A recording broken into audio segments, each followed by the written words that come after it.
I think one thing that I learned this week about Haskins, and obviously the Jets game was, something that it was hard to swallow for all of us on the offense. But his composure, he doesn't get rattled.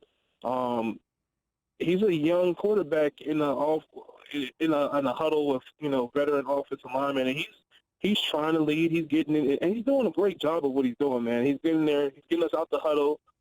He's going through his cadences. He's looking at the defense and he's redirecting us to where he wants us to go and things like that. If it's a second play call that he has, he's doing well to get into that second play call.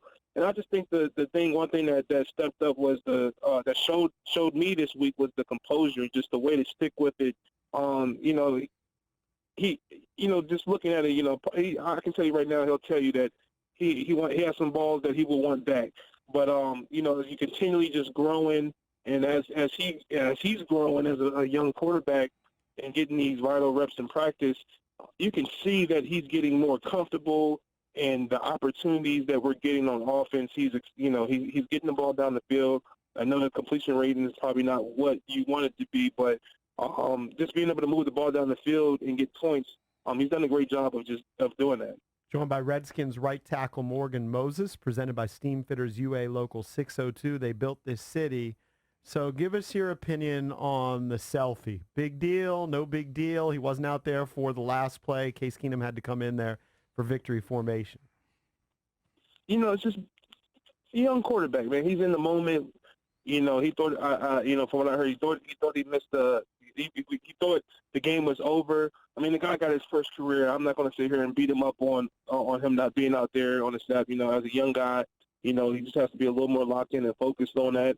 But, man, we got the win. He got his first career when it was big for him. He was hugging everybody. We were emotional on the sideline. It was a great feeling for him. And, I know the coaches will get to it and correct it. So. Now, what and remind me, so what's the difference for the week beyond just the tone when you win versus you lose? They give you, an extra half day off or something? How does that work?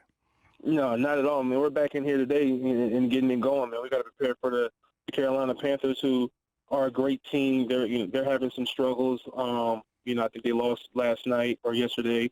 They have a young quarterback, but they're talented. You look on their defense side, they're a talented defense.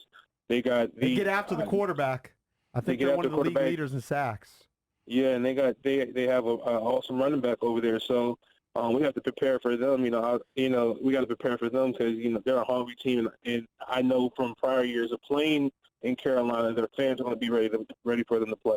Gotcha. All right. Well, listen, congratulations. Enjoy it. I know some fans around here just want to see the team lose and tank and draft the highest pick possible. But, I, for one, as a fan, like to see you boys win. If you go out there and you're playing the young players and you're trying to develop them, you got to win sometimes too. So I'm thrilled you guys got the dub. Real quick, Morgan, you said you watched some of the other NFL games, right?